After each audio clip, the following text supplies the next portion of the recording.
मैया हो न चरई हो गाई, मैया हो न चरई हो गाई, सिगरे ग्वाल घिरावत मोसो मेरे पाई पिराई, मैया हो न चरई हो गाई। जौना पत्याही पूछी बलदाऊही अपनी सौ दिवाई, मैया हो न चरई हो गाई। आज हम लोग पढ़ते हैं कक्षा 10 की हिंदी, जिसमें सूरदास जी के कुछ पद्य लगे हुए हैं जिनको पद नाम के शीर्षक से उसमें रखा गया है। तो देखिए आखिर सूरदास जी अपनी इन रचनाओं में क्या कहते हैं। अधिकतर करके सूरदास जी की रचनाओं को यदि आप देखेंगे तो आप उसमें पाएंगे कि सूरदास जी भगवान श्री कृष्ण की भक्ति बहुत किए हैं।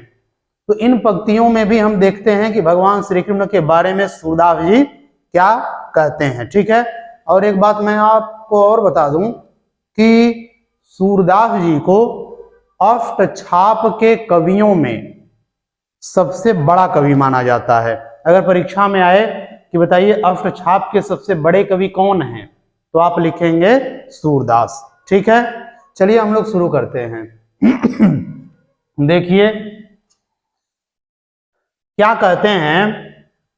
चरण कमल बंदो हरि राई, चरण कमल बंदो हरि राई, जाकी कृपा पंगु गिरिलंघ, अंधे को सब कछु दर्शाई, चरण कमल बंदो हरि राई। बहिरो सुने गूंग पुनि बोले, रंक चले सिर छत्र धराई, चरण कमल बंदो हरि राई। इस प्रकार से इसको गाएंगे। मैं पूरा नहीं गा रहा हूं, समय बहुत अधिक लगेगा क्योंकि बहुत से पद्य लगे हुए हैं। ठीक है, चलिए हम लोग अर्थ पर चलते हैं। आखिर देखिए सूरदास जी क्या कह रहे हैं कि चरण कमल, चरण कमल अर्थात ऐसे चरण जो क्या हैं, कमल हैं। यहां पर रूपक अलंकार है। देखिए यहां पर सूरदास जी ये नहीं कह रहे हैं कि चरण जो कमल के समान है, बल्कि वो डायरेक्ट सीधा ये कह रहे हैं कि चरण जो कमल हैं वो चरण नहीं है, कमल हैं। ऐसे चरणों की जो कमल हैं उनकी बंदो मने वंदना करता हूं, हरि राई मने उस महान ईश्वर की या श्री कृष्ण की, उस महान, राई मने मतलब समझ लीजिए महान सर्वशक्तिमान, तो महान कृष्ण की क्या करता हूं, बंदो मने वंदना करता हूं।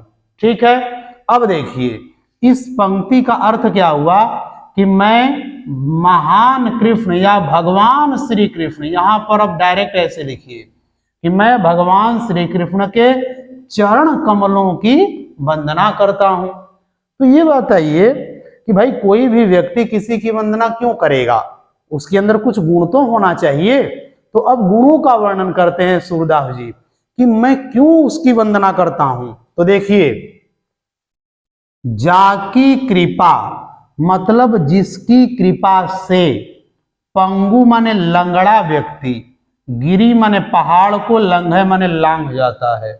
अर्थात जिसकी कृपा हो जाने पर लंगड़ा व्यक्ति भी पहाड़ को लांघ जाता है, अर्थात पहाड़ पर चढ़ जाता है।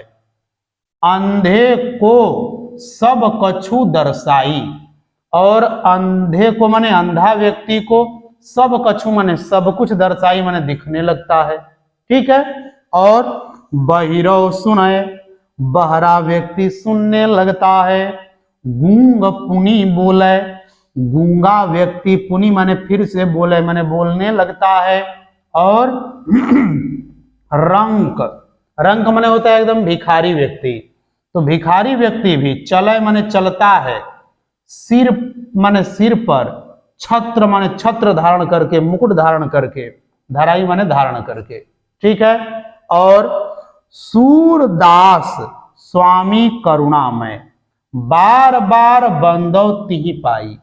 सूरदास जी कह रहे हैं कि हे स्वामी करुणामय, हे भगवान श्री कृष्ण करुणामय श्री कृष्ण, करुणामय माने जो करुणा करते हैं, ऐसे मेरे कृष्ण क्या हैं?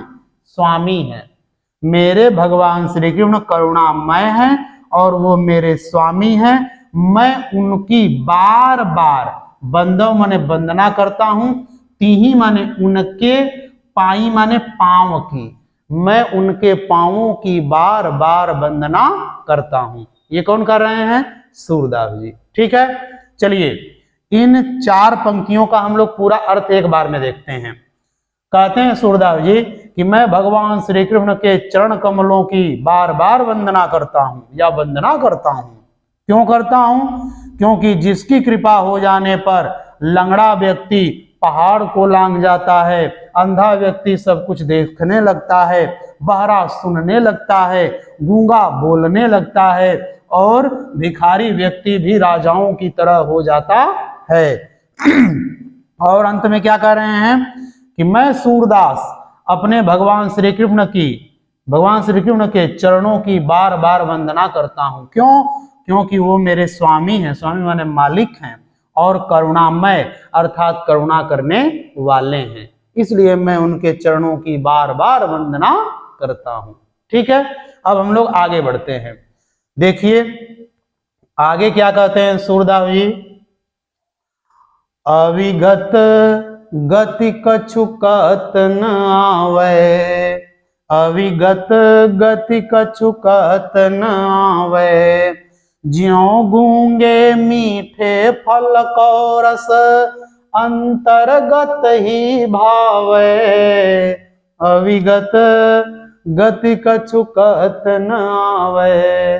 ठीक है, ऐसे इसको गाएंगे, मैं पूरा नहीं गा रहा हूं क्योंकि समय बर्बाद होगा क्योंकि पाठ बहुत लंबा है। ठीक है, देखिए कहते हैं अविगत, अविगत माने होता है जिसको जाना न जा सके, अर्थात भगवान। तो अविगत गति माने अवस्था, हालत, जिसको जाना नहीं जा सकता उसकी अवस्था को, कुछ, कछु माने कुछ, कहत माने कहते, न आवे माने नहीं बन पा रहा है।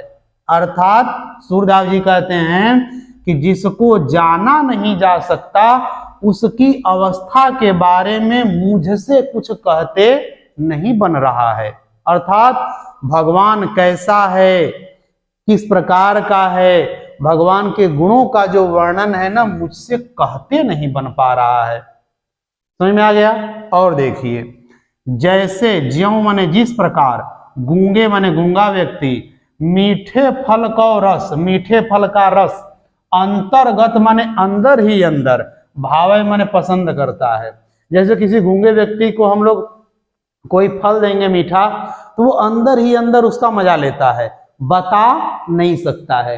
वैसे ही भगवान की भक्ति का फल है, वो अंदर ही अंदर आपको महसूस होगा। आप किसी को बता नहीं सकते हैं, वर्णन नहीं कर सकते हैं कि मुझे इतना अच्छा लगा भगवान की भक्ति करने पर, आप वर्णन ही नहीं कर सकते हैं। जैसे गूंगा व्यक्ति मीठे फल का अगर स्वाद बताना चाहे तो बता नहीं सकता है, हाँ, लेकिन अंदर ही अंदर वो ले सकता है। ठीक है, और परम स्वाद माने बहुत अच्छा स्वाद, सब ही माने सबको, सु माने अच्छा, निरंतर माने हमेशा, अमित माने कभी न मिटने वाला, तोष माने संतोष, उपजावे माने उत्पन्न करता है। तो देखिए भगवान की भक्ति का जो फल है परम स्वाद है, बहुत अच्छा स्वाद है। सु माने और अच्छा है, निरंतर माने हमेशा, सभी माने सबको क्या करता है, अमित अर्थात अमिट, जो कभी खत्म ना हो, ऐसा संतोष, तोष माने संतोष, उपजावे माने उत्पन्न करता है।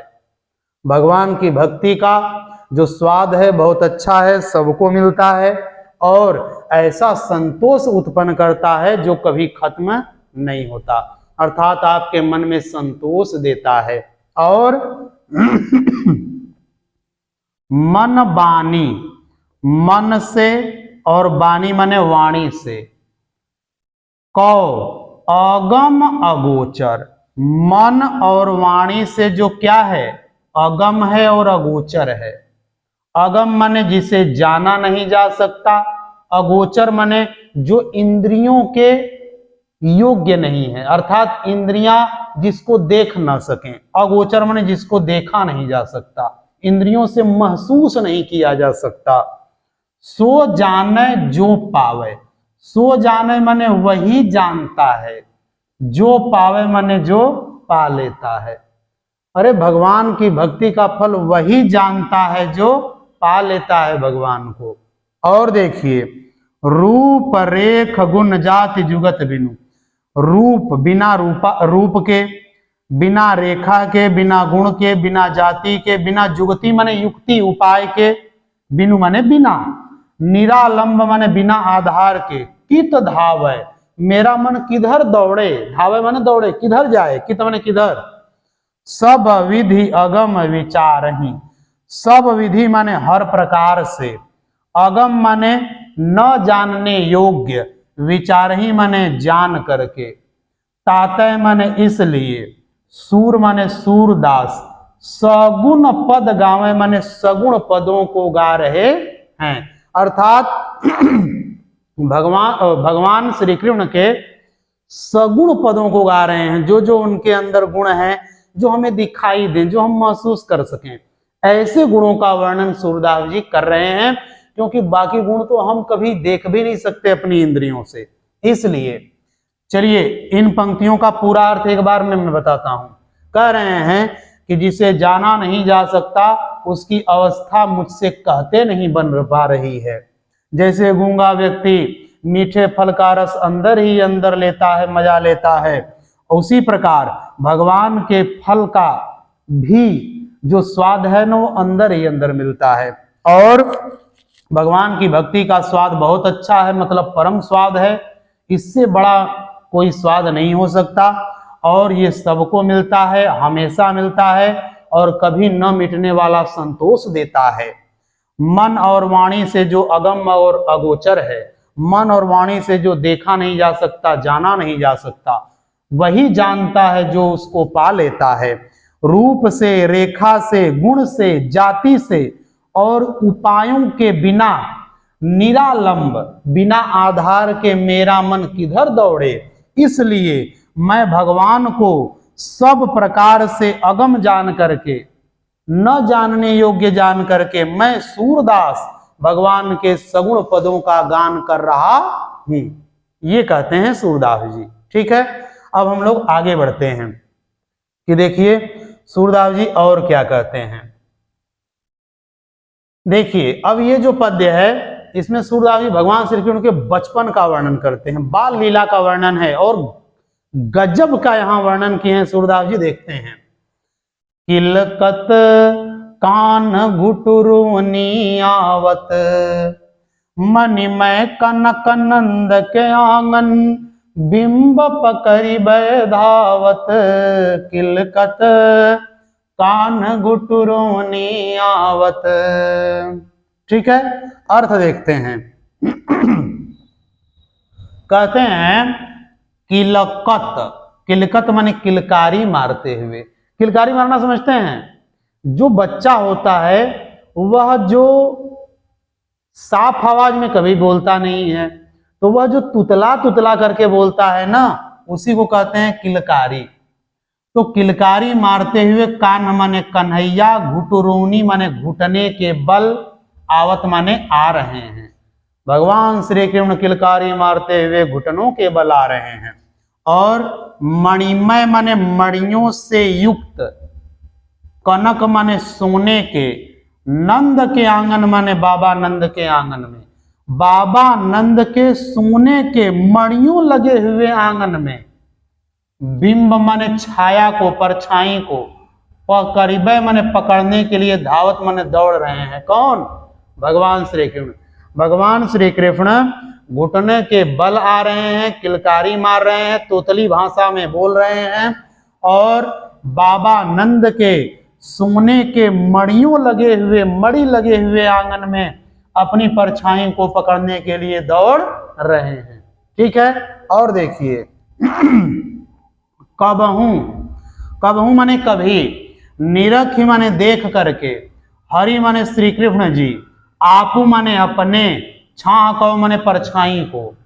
कभी देख कर भगवान श्री कृष्ण अपनी ही परछाई को, करी सौ माने हाथ से, पकड़न चाहत माने पकड़ना चाहते हैं। भगवान श्री कृष्ण कभी अपनी परछाई को देखकर हाथों से पकड़ना चाहते हैं। और किलकी, किलकारी जब मारते हैं, जब वो बोलते हैं थोड़ा सा, और हंसत, और जब हंसते हैं तो राजत माने बड़े सुंदर लगते हैं, सुशोभित लगते हैं। क्या? द्वई दंतियां माने दो दांत। भगवान श्री कृष्ण के आगे के जो दो दांत हैं वो बड़े सुंदर लगते हैं। कब? जब वो किलकारी मारते हैं और हंसते हैं तो। अपुनी पुनी माने बार बार, तिही माने उनको, दांतों को, अवगाहत माने दिखाते हैं। इस प्रकार भगवान श्री कृष्ण बार बार किलकारी मारते हुए, हंसते हुए अपने दांतों को दिखाते हैं। और आगे, कनक भूमि, सोने की भूमि पर, जमीन पर, कर पग, कर माने हाथ, पग माने पैर, छाया माने छाया, सोने की भूमि पर हाथ और पैर की छाया, यह उपमा इक राजती, यह माने यह, उपमा माने एक, उपमा इक माने एक, यह एक उपमा राजती माने सुशोभित हो रही है। कैसी उपमा?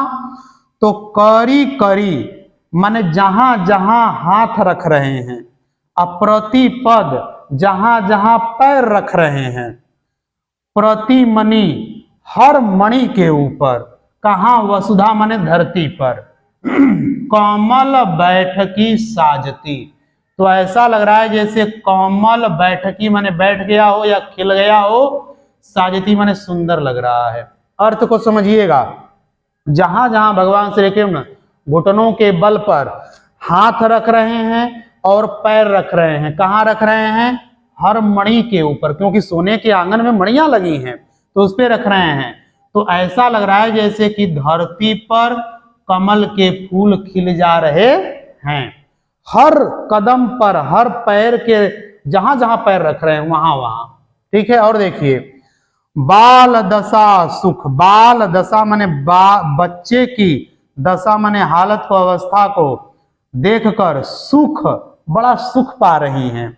निरखी माने देख करके, जसोदा माने यशोदा मैया, यशोदा मैया बच्चे की दशा को देखकर बड़ा सुखी हो रही हैं। और पुनी पुनी बार बार नंद बुलावती, अब बार बार बाबा नंद को बुला रही हैं, अपने पति को, कि जी अरे आइए देखिए हमारा जो बच्चा है कितना सुंदर लग रहा है। ये आपके गांव में भी होता है। एक बात बता दें, भगवान श्री कृष्ण के बचपन में जो जो हुआ है, जो सूरदास जी ने यहाँ वर्णन किया है, आपके गांव में भी, आपके बगल में, आपके परिवार में भी यदि अगर कोई छोटा बच्चा हो तो वहां होता है। आप इसका वर्णन देख सकते हैं। ठीक है। और अंतिम पंक्तियां, आचरा तर लय ढाकी, अचरा माने आंचल के, तर माने नीचे, लय माने लेकर, ढाकी माने ढाक करके, ढक करके, आंचल के तले ढक करके, सूर के प्रभु को, सूरदास जी कह रहे हैं कि मेरे प्रभु को, मेरे भगवान को दूध पियावती, दूध पिया रही हैं। कौन? यशोदा मैया दूध पिला रही हैं। सोचिए कि सूरदास जी ने यहां अधिकार दिखाया है कि ए देखो, तुम्हारे भगवान को नहीं, मेरे भगवान को यशोदा मैया आंचल के तले ढाक करके दूध पिला रही हैं। ठीक है। इसका पूरा अर्थ देख लीजिए एक बार। क्या कहते हैं कि किलकारी मारते हुए कन्हैया घुटनों के बल आ रहे हैं और बाबा आनंद के सोने के आंगन में, जिसमें मणियां लगी हैं, उस आंगन में अपने परछाई को पकड़ने के लिए इधर उधर दौड़ रहे हैं। कभी कभी अपनी ही परछाई को देख करके हाथ से पकड़ना चाहते हैं, और जब वह किलकारी मारते हैं, हंसते हैं, तो उनके दो दांत बड़े ही सुंदर लगते हैं और वो बार बार दिखा रहे हैं अपने दांतों को। इस प्रकार सोने की भूमि पर जहां जहां पैर और हाथ रख रहे हैं, उनकी छाया एक उपमा की तरह लग रही है। कैसी? जहां जहां पैर रख रहे हैं, जहां जहां हाथ रख रहे हैं मणियों के ऊपर, तो लग रहा है कि धरती पर कमल का फूल खिल जा रहा है। और अपने बच्चे की दशा को देख करके यशोदा मैया बड़ी खुश हो रही हैं और बार बार बाबा नंद को बुला रही हैं। और अंत में सूरदास जी कह रहे हैं कि यशोदा मैया आंचल तले ढाक करके मेरे प्रभु को दूध पिला रही हैं। ठीक है, आगे चलिए, आगे देखिए, आगे की पंक्तियों में क्या कहते हैं।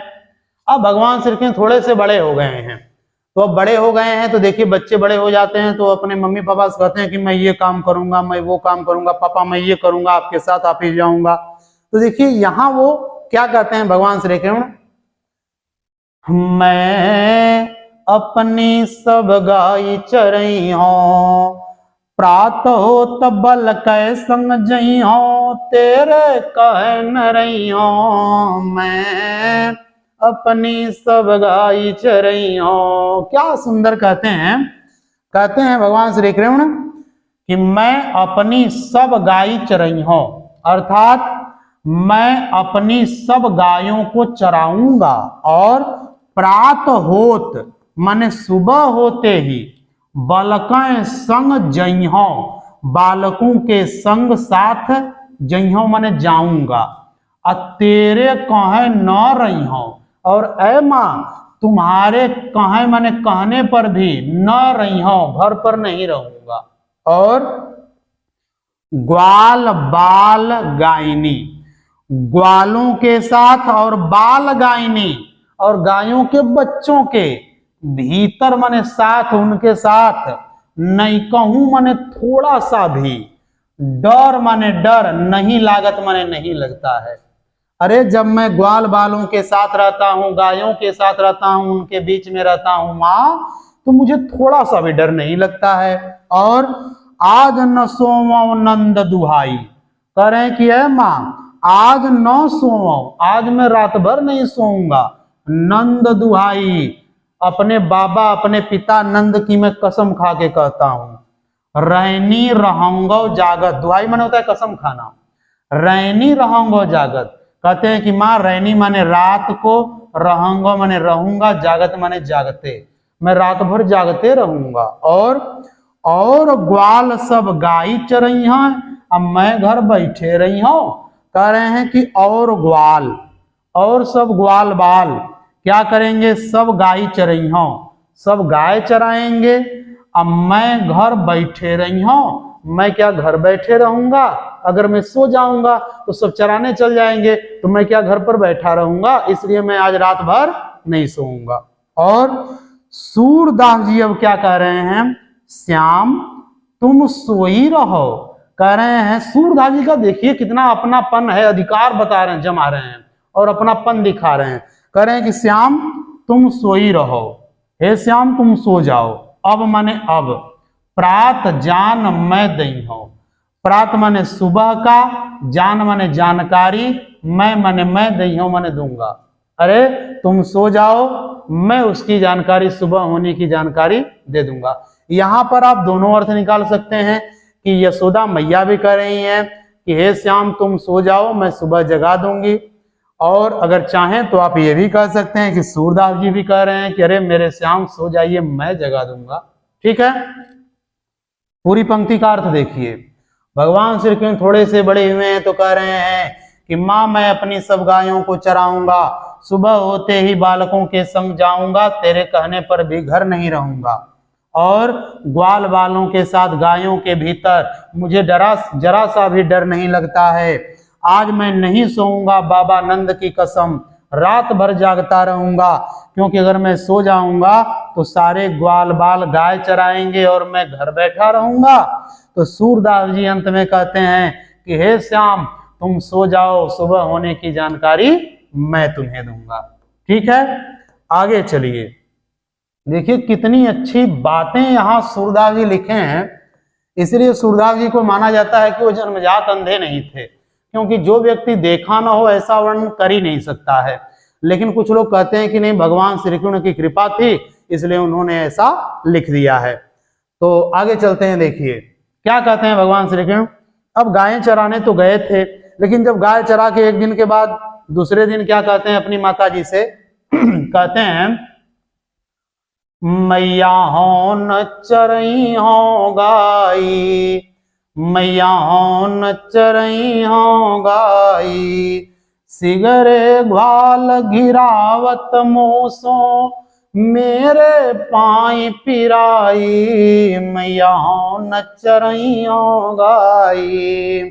जौना पत्याही पूछी बलदाऊही अपनी सौ दिवाई, मैया हो न चरई हो गाई। देखिए क्या कहते हैं कि मैया हो नौ चरई हो गाई। कहते हैं भगवान से कि माँ हो माने मैं, न चरई हो गाई, अब मैं गाय नहीं चराऊंगा। क्यों? सिगरे ग्वाल, सिगरे माने सब, ग्वाल माने ग्वाले, घिरावत मोसुम, घिरावत माने परेशान कर देते हैं, अर्थात गायों को मुझसे ही घिरवाते हैं। कहते हैं उधर से हाँक के लाओ, उधर से हाँक के लाओ, उधर कर दो गायों को। मोसुम माने मुझसे, अब मेरे पाई पिराई, और ये माँ मेरे पाई माने पांव, पिराई माने दर्द करते हैं।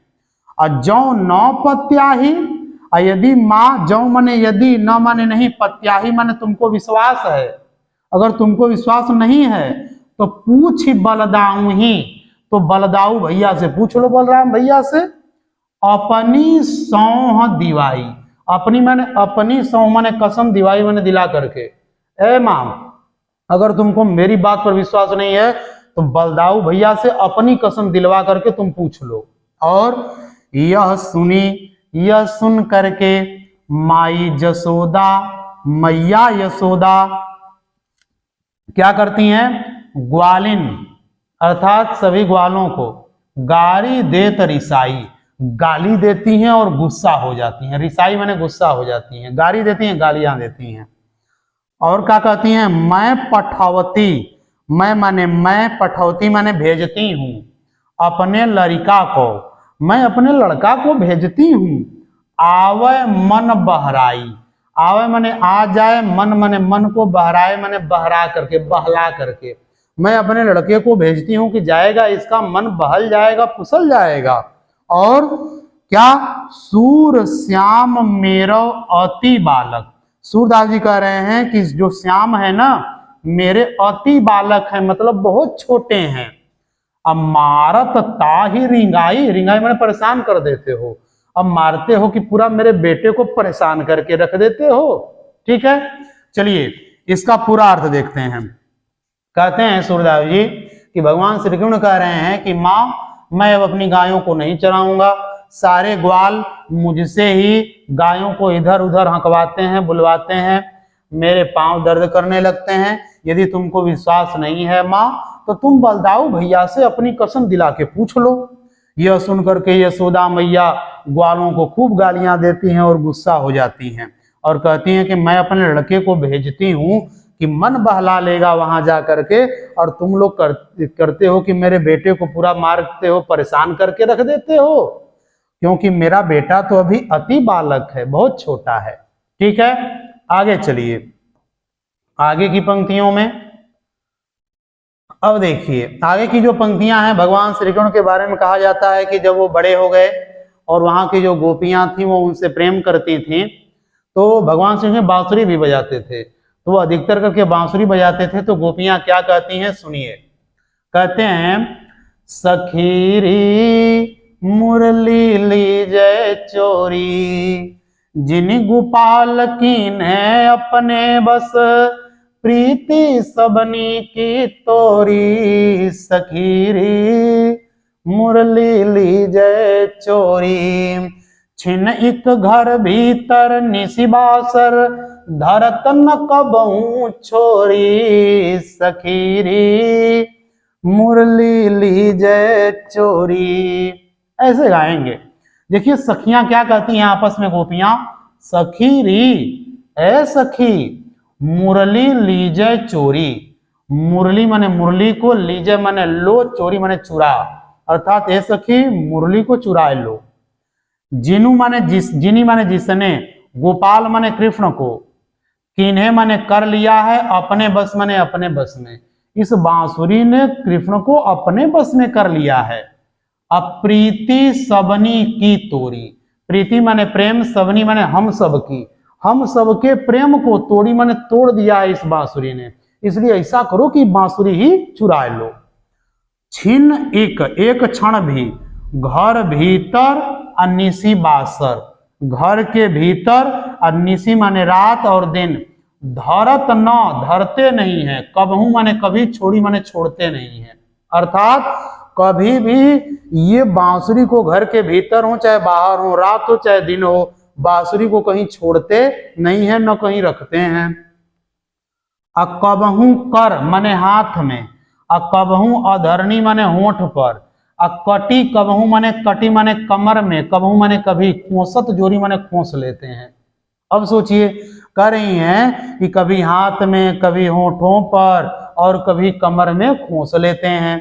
ठीक है, और देखिए और आगे क्या कहती हैं सब, आगे कहती हैं कि ना जानो कछु मेल मोहिनी, ना जानो माने पता नहीं कौन सा, कछु माने कोई, मेल मोहिनी अर्थात कोई मोहिनी मंत्र, मेल मोहिनी माने मोहिनी मंत्र मार दी है। और राखे अंग अंग भोरी, राखे माने रखते हैं, अंग अंग भोरी माने लगा करके, अपने अंग अंग में लगा के रखते हैं, कभी हाथ में ले लेते हैं, कभी कमर में खोस लेते हैं, कभी होठों पर रख लेते हैं।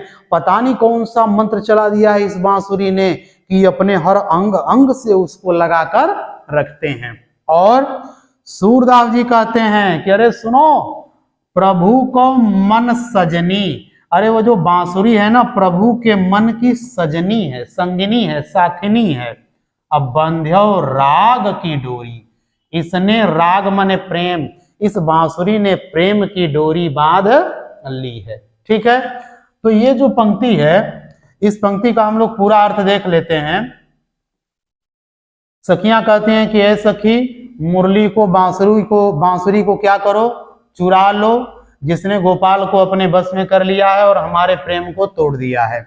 एक क्षण भी घर के भीतर रात दिन कुछ भी हो कहीं भी रखते नहीं हैं, और कभी हाथ में तो कभी होठों पर तो कभी अपने कमर में खोस लेते हैं।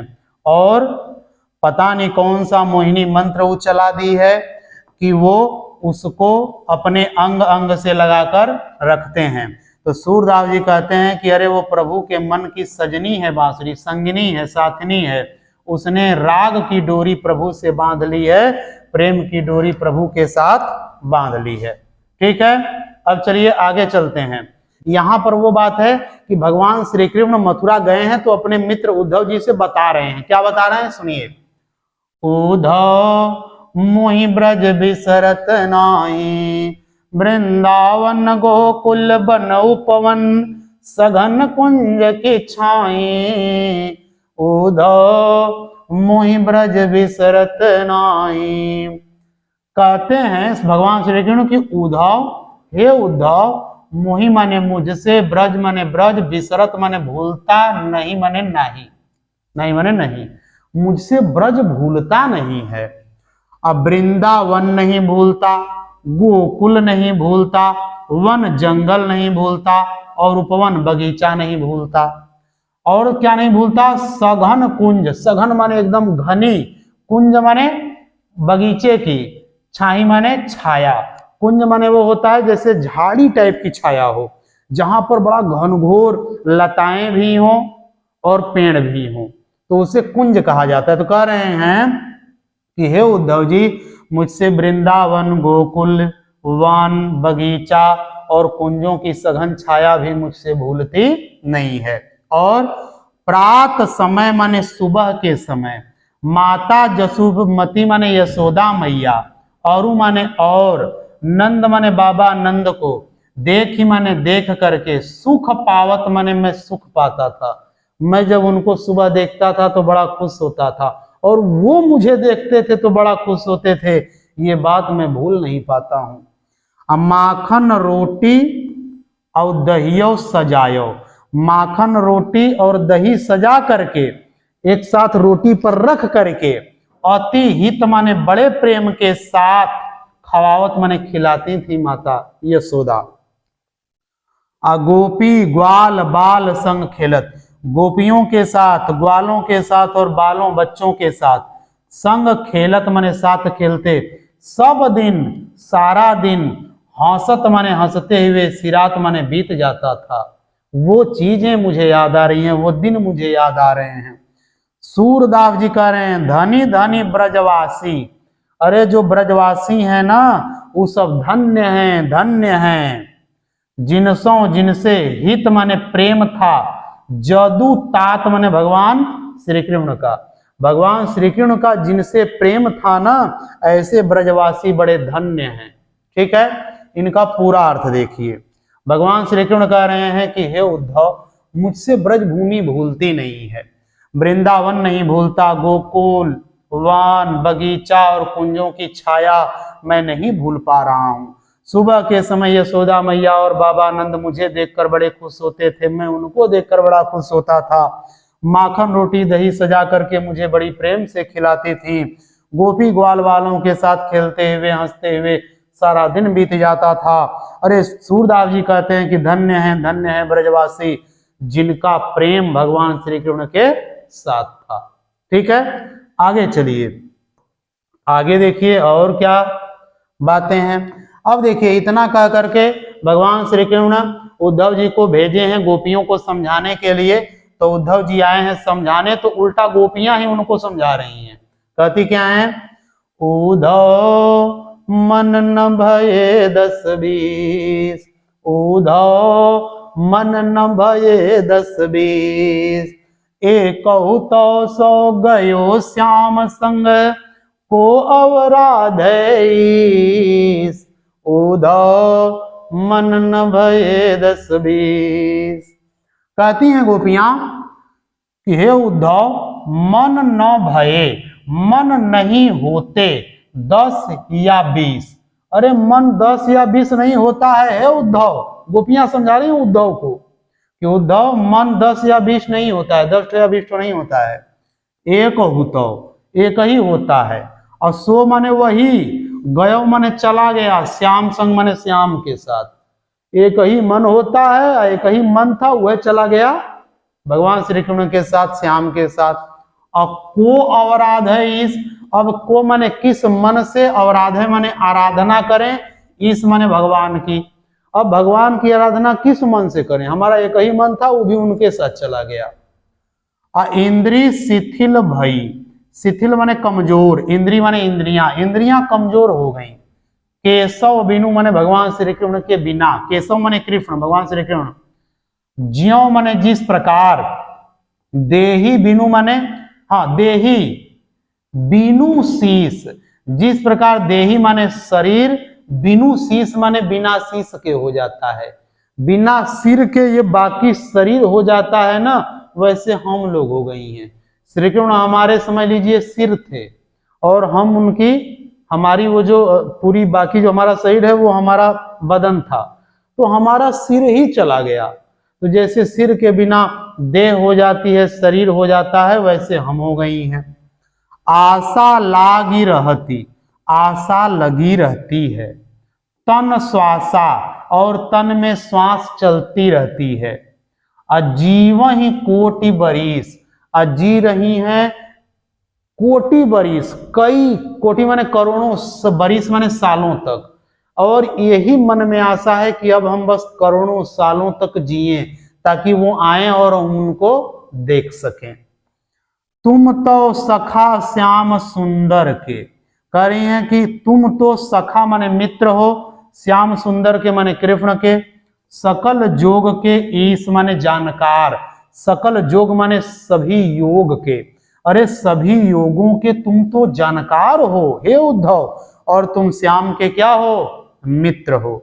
सूर हमारे नंद नंदन बिनु, सूरदास जी कह रहे हैं कि गोपियां कहते हैं कि हमारे तो नंद नंदन के बिना, अर्थात कृष्ण के बिना, और नहीं जगदीश, उनके बिना हमारा और कोई जगदीश माने ईश्वर या भगवान नहीं है। ठीक है, देखिए क्या कहती हैं इन पंक्तियों में गोपियां कि उद्धव मन 10 या 20 नहीं होता है, एक ही था, वो भी श्याम के संग चला गया। अब किस मन से ईश्वर की पूजा करें, प्रार्थना करें, आराधना करें, इंद्रियां शिथिल हो गई हैं केशव के बिना, जैसे बिना सिर के शरीर हो जाता है, आशा लगी रहती है, तन में श्वास चल रही है, और इसी प्रकार हम लोग जिएंगे करोड़ों सालों तक, जब तक वो मिल नहीं जाते, देखने नहीं आते। और हे उद्धव, तुम तो उनके मित्र हो, सारे योग के जानकार हो, लेकिन सूरदास जी अंतिम में कहते हैं कि गोपियां कहती हैं कि हमारे तो नंद नंदन के बिना, श्री कृष्ण के बिना और कोई दूसरा भगवान नहीं है, हमारे लिए तो वही भगवान है। ठीक है, आगे की पंक्तियों में देखिए क्या कहते हैं।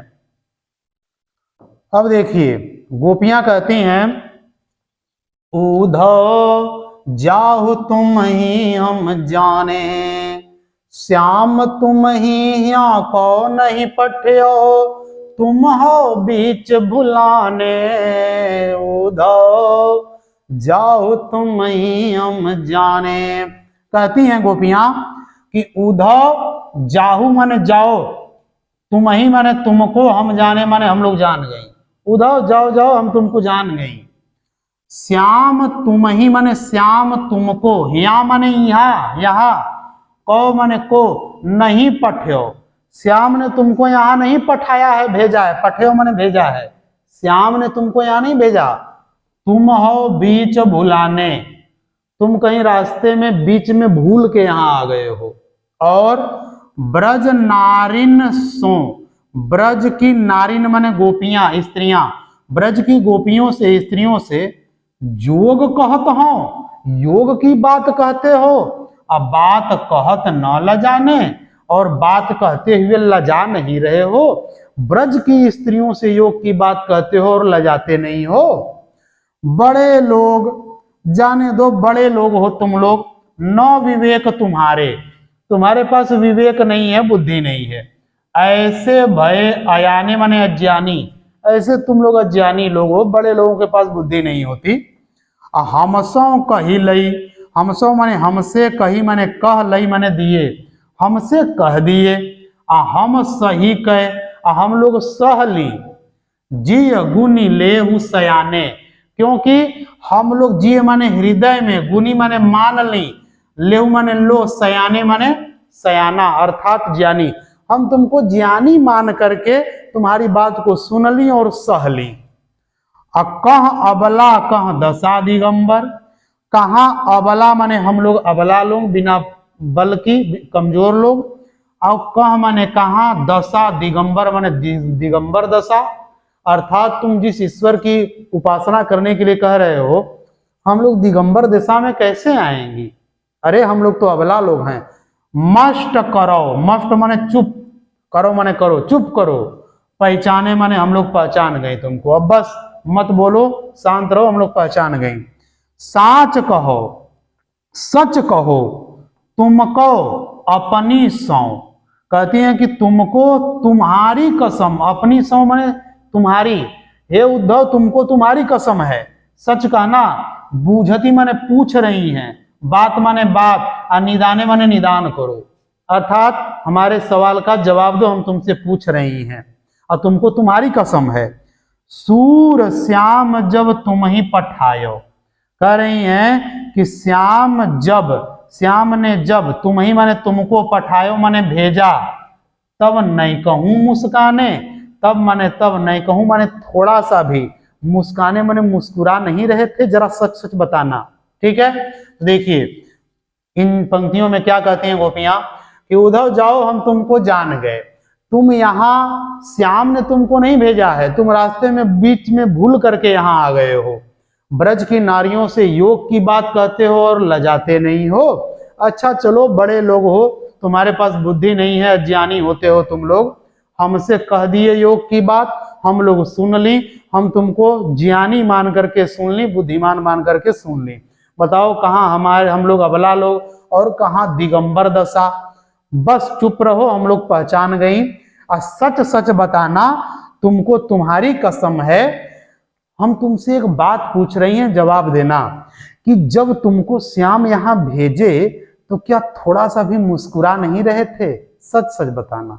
ठीक है, आगे देखिए आगे क्या कहती हैं गोपियां, उद्धव जी से पूछती हैं, निर्गुण कौन देश को वासी। मधुकर कही समुझाई सौह दे, बूझती साचन आसी। निर्गुण कौन देश को वासी। निर्गुण कौन देश को वासी। कह रही हैं कि अच्छा ही बताओ उद्धव, तुम जिस निर्गुण की बात कर रहे हो उस ईश्वर का कौन देश, कौन सा देश है, अकोवासी, और कहाँ रहता है जरा हमको बताओ तो। अब मधुकर माने यहाँ उद्धव जी को कहा गया है मधुकर। कही माने कहो, समझाई माने समझा कर, सौंह दे माने तुमको कसम दे रही हैं। कहती हैं गोपियां कि हे उद्धव, तुमको कसम दे रही हैं, समझा करके हमको कहो बताओ। बूझती माने बूझ रही हैं, साच माने सच में, और न हंसी माने हंसी नहीं कर रही हैं। उद्धव हम हंसी नहीं कर रही हैं, सच में पूछ रही हैं, तुम समझा करके, तुमको तुम्हारी कसम है, समझा करके हमको बताओ। को है जनक, उस ईश्वर का कौन जनक माने पिता है, कौन है जननी, उसकी माँ कौन है इस ईश्वर की, भगवान की, कौन नारी, उसकी पत्नी कौन है, वो दासी, कौन उसकी दासी है, कैसे वर्ण, उसका रंग कैसा है, भेष है कैसो, उसकी वेशभूषा कैसी है, किही रस में अभिलाषी। किही रस माने किस रस में, अभिलाषी माने पसंद है, उसको कौन सा रस पसंद है ये बताओ। पावे गौ माने पाओगे, पुनि माने फिर, कियो आपनो माने अपना किया, जो रे माने यदि, करोगे माने करोगे, गांसी माने मजाक या झूठ बोलोगे। यदि तुम झूठ बोले या मजाक किए तो समझ लेना तुमको तुम्हारा फल मिलेगा। और सुनत मौन हुए रहियो बावरो। सुनत माने सुन करके, मौन हुए माने मौन हो गए, और रहियो बावरो माने बावरे हो गए, पागल हो गए, पगलाए गए उनकी बातें सुनकर। और सूर सबय मति नासी। सूरदास जी कह रहे हैं कि सबय मति माने सारी बुद्धि, नासी माने नाश दी इनकी। इतना ही बुद्धिमान बन के आए थे समझाने, इनकी बुद्धि भ्रष्ट हो गई। तो देखिए क्या कहती हैं गोपियां कि हे उद्धव, वह जो निर्गुण है किस देश में रहता है, कहाँ का वासी है, और हे उद्धव हमको तुम समझा करके बताओ, तुमको कसम है, हम लोग बूझ रही हैं, सच में पूछ रही हैं, मजाक नहीं कर रही हैं।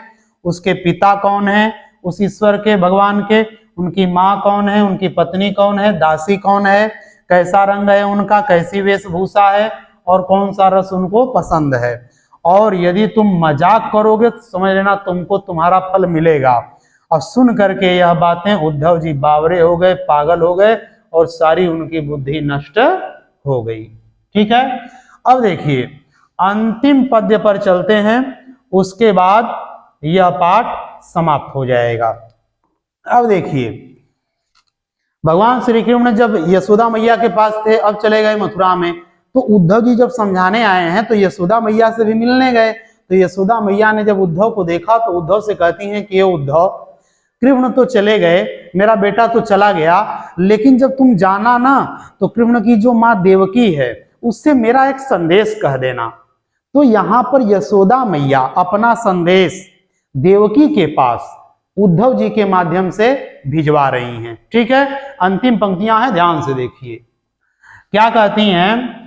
संदेशों देवकी सौ कहियो, हाँ तो धाई तिहारे सुत की, मया करत ही रहियो। संदेशों देवकी सौ कहियो।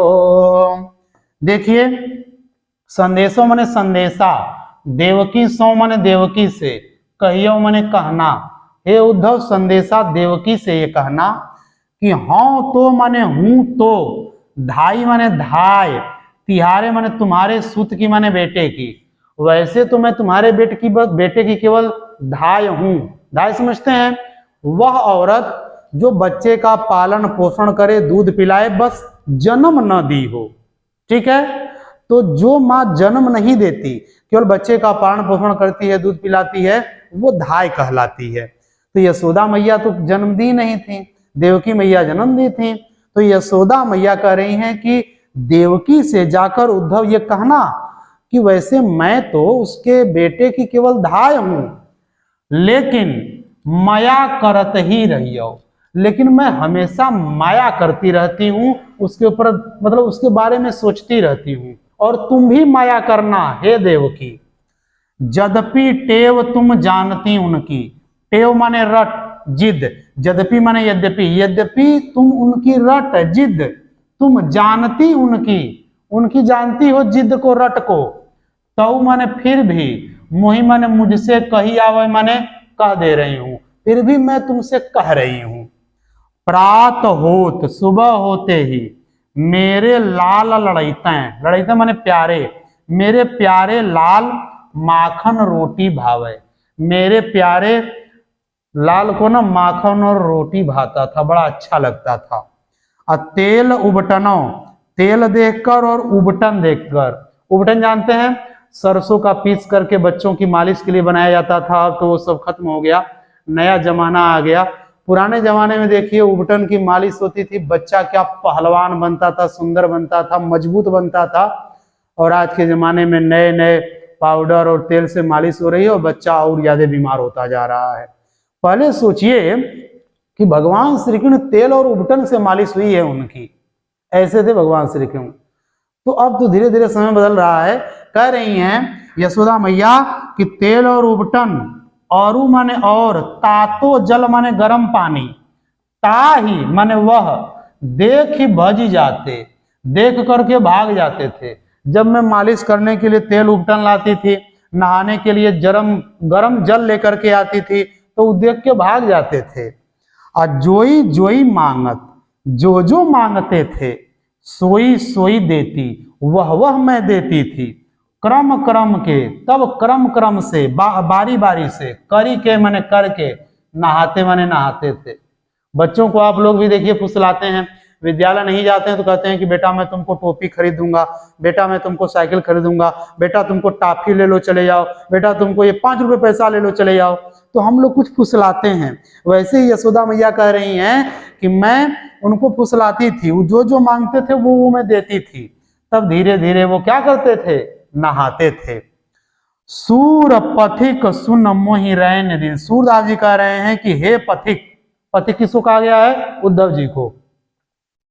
सुन मोहि रैन दिन, सुन माने सुन करके, मोहि माने मुझे, रैन दिन माने रात दिन, बढ़िया माने बढ़ा, रहत माने रहता है, उर माने हृदय में, सोच माने संकोच, यही सोच सोच करके मेरे मन में संकोच रहता है। यशोदा मैया कह रही हैं उद्धव से कि देवकी से जाके कहना कि यशोदा के मन में बड़ा संकोच रहता है। किस बात का, कि मेरा अलग लड़ाईता, मेरे जो अलग, अर्थात अलग माने तो वैसे बाल होता है, लेकिन यहाँ पर पूरा मिला लीजिए तो ये होगा कि मेरे जो मोहन है, प्यारे मोहन है ना, वो वही है करत संकोच, वह तुमसे कुछ मांगने में ना संकोच करते होंगे, क्योंकि बचपन से तो मेरे यहाँ पले और बढ़े हैं, तुम्हारे यहाँ बड़े होकर गए हैं देवकी, तो हो सकता है वो तुमसे ये सब मांगने में संकोच करते हों। तो यही सोच सोच करके मेरे मन में भी संकोच रहता है कि मेरा बेटा तुमसे कैसे मांगता होगा, क्योंकि वो तो मुझसे मांगता था, क्योंकि मेरे यहाँ वो बचपन से था, तुम्हारे यहाँ तो बड़ा होकर गया है। ठीक है, इस प्रकार इन अंतिम पंक्तियों का अर्थ देखते हैं और फिर पाठ समाप्त होता है।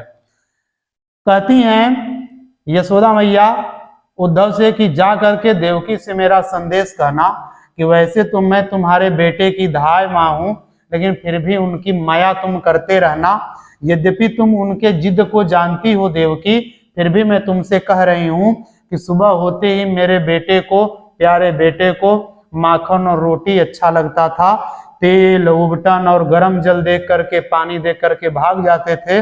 फिर जो जो वो मांगते मैं उनको क्रम से धीरे धीरे देती थी, तब जाके वो नहाते थे।